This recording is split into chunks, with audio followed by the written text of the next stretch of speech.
ഒരിക്കലും വറ്റാത്ത കാരുണ്യപ്രവാഹമാണ് ഭൂമിയമ്മ. ഈ ഭൂമിയമ്മയിൽ നിന്നു തന്നെയാണ് പ്രാണന്റെ അനുസ്യൂതമായ പ്രവാഹം ഇടമുറിയാതിരിക്കാനുള്ള പാഠങ്ങൾ നാം പഠിക്കുന്നതും. പക്ഷേ എത്ര പഠിച്ചാലും നാം പഠിക്കാത്ത ചിലതുണ്ട്.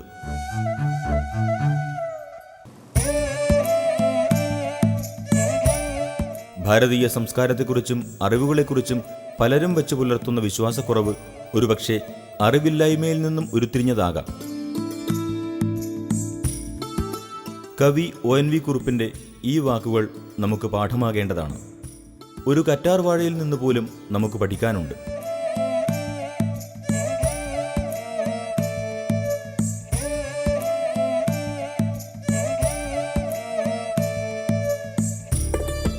പ്രകൃതി നൽകിയ പാഠങ്ങളിൽ നിന്നാണ് കേരളത്തിലെ എത്രയോ അമ്മമാരും മുത്തശ്ശിമാരും എത്രയോ തലമുറകളെ രോഗങ്ങളിൽ നിന്നും സംരക്ഷിച്ചിരുന്നത്. പക്ഷേ ഭാരതീയമായ ജീവിതചര്യകളെക്കുറിച്ചും ചികിത്സാരീതികളെക്കുറിച്ചും പലരും വെച്ചു പുലർത്തിയിരുന്ന മുൻധാരണകൾ തെറ്റായിരുന്നുവെന്ന് കാലം തെളിയിച്ചു.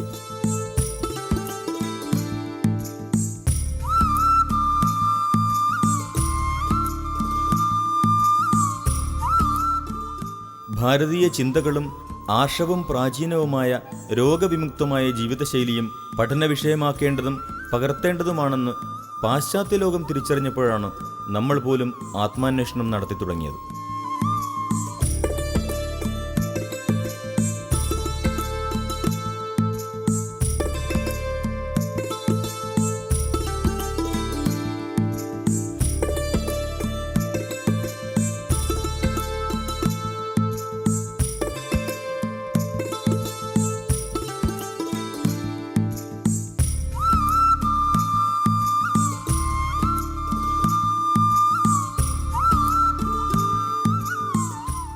ഇന്ന് യോഗ, ആയുർവേദ തുടങ്ങിയ ഭാരതീയ പാരമ്പര്യങ്ങൾ അഭ്യസിക്കാനും അനുഷ്ഠിക്കാനും ലോകരാഷ്ട്രങ്ങളിലെ അത്യന്താധുനികർ വരെ താൽപ്പര്യം കാണിക്കുന്നു. ആയുർവേദത്തിൻ്റെ പഠനത്തിനും പ്രചാരണത്തിനുമായി ഇറ്റലിയിൽ സ്ഥാപിക്കപ്പെട്ട ആയുർവേദ പോയിന്റ് എന്ന സ്ഥാപനത്തിൽ നിന്നുള്ള ഈ അധ്യാപകരും വിദ്യാർത്ഥികളും ഇതേ ലക്ഷ്യത്തോടെയാണ് കേരളത്തിലെത്തുന്നത്.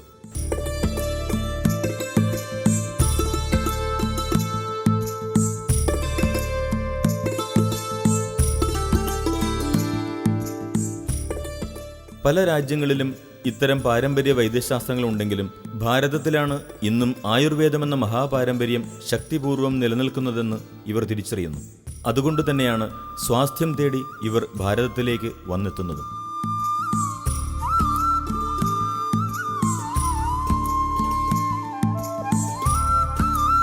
ആയുർവേദത്തിൻ്റെ അപൂർവ ഫലസിദ്ധികളെക്കുറിച്ച് വിദേശ ഗവൺമെൻറ്റുകളെ ബോധവാന്മാരാക്കാനും ഇറ്റലിയിലെ ആയുർവേദ പോയിന്റ് ശ്രമിക്കുന്നുണ്ട്. പഞ്ചകർമ്മത്തിൽ വമനവിരേചന വസ്തികളിൽ വസ്തി എന്ന് സാധാരണ ഉദ്ദേശിക്കുന്നത്, ശോധന വസ്തി എന്ന് ഉദ്ദേശിക്കുന്നത് യഥാർത്ഥത്തിൽ കഷായ വസ്തിയാണ്, സ്നേഹവസ്തിയല്ല. പക്ഷെ വാദത്തിനെ സംബന്ധിച്ചിടത്തോളം ശോധനം എന്നൊരു സാധനമില്ല. അതുകൊണ്ട് സ്നേഹവസ്തി എന്ന് പറയുന്നതിനെ വാദത്തിൻ്റെ ശോധനമായിട്ട് കണക്കാക്കിക്കൊണ്ട് അതിനെ അങ്ങനെയും കൺസിഡർ ചെയ്യുന്ന അഭിപ്രായമുണ്ട്. ശരീരത്തിനെ ശുദ്ധീകരിക്കുന്ന അഭിപ്രായത്തിൽ കഷായവസ്തിയും വാദത്തിനെ നിയന്ത്രിക്കുന്നു എന്നുള്ള രീതിയിൽ സ്നേഹവസ്തിക്കും പറ്റും. അപ്പോൾ ഇങ്ങനെ രണ്ട് തരത്തിൽ നിൽക്കുന്നതുകൊണ്ടാണ് ഈ സ്നേഹവസ്തിയും കഷായവസ്തിയും എന്നുള്ള സമ്പ്രദായം വരുന്നത്. അതായത് ഏത് സ്ഥലത്തു നിന്നാണോ ദോഷങ്ങൾ ഉത്ക്ലേശിച്ച് വന്നിട്ടുള്ളത് അവിടെ നിന്ന് എളുപ്പത്തിൽ പറിച്ചെടുക്കണമെങ്കിൽ ഒന്നിലധികം കാര്യങ്ങൾ ചെയ്യേണ്ടി വരും.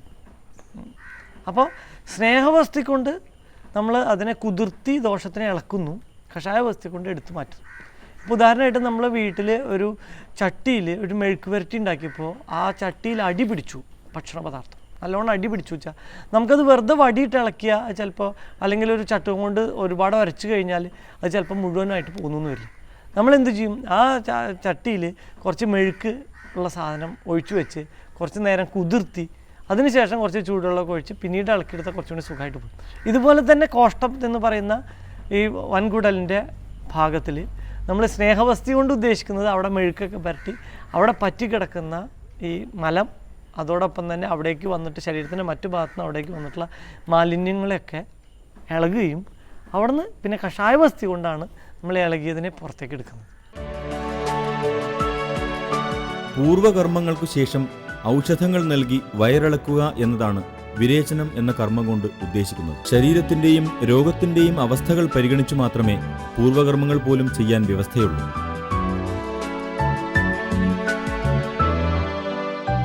പഞ്ചകർമ്മങ്ങളിൽ പെടുന്ന മറ്റൊരു ക്രിയയാണ് വിരേചനം എന്നത്.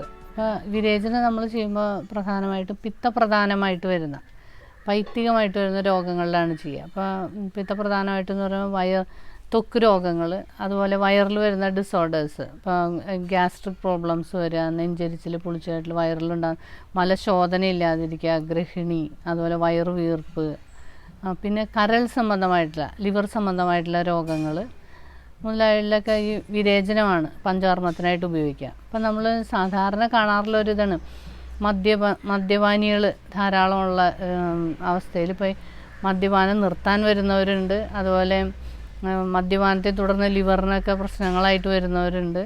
അങ്ങനെയുള്ള അവസ്ഥയിലൊക്കെ ഈ വിരേചനം നമ്മൾ കൊടുക്കുമ്പോൾ അതിന് ലിവറിൻ്റെ ഫങ്ഷനിങ്ങിനെയൊക്കെ സ്റ്റിമുലേറ്റ് ചെയ്യാനും അതുപോലെ ശരീരത്തിലെ വിഷാംശത്തെ പുറത്തു കളയാനും ഒക്കെ ഈ വിരേചന ഔഷധങ്ങൾക്കും വിരേചനത്തിനും വളരെയധികം ഫലസിദ്ധിയുള്ളതും അതുപോലെ പ്രാധാന്യമുള്ളതാണ്.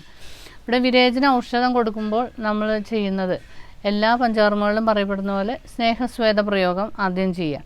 അപ്പോൾ അതാത് രോഗാവസ്ഥയ്ക്ക് അനുസരിച്ച് ഇപ്പം ചില രോഗികളിൽ നമ്മൾ അകത്തേക്ക് കഴിക്കാനായിട്ട് ഘൃതവും നെയ്യും തൈലങ്ങളും അകത്തേക്ക് സ്നേഹപാന വിധി പ്രകാരം കൊടുത്തിട്ട് അതിനെ വിരേചന ഔഷധം കൊടുത്ത് വിരേചിപ്പിച്ച് കളയും.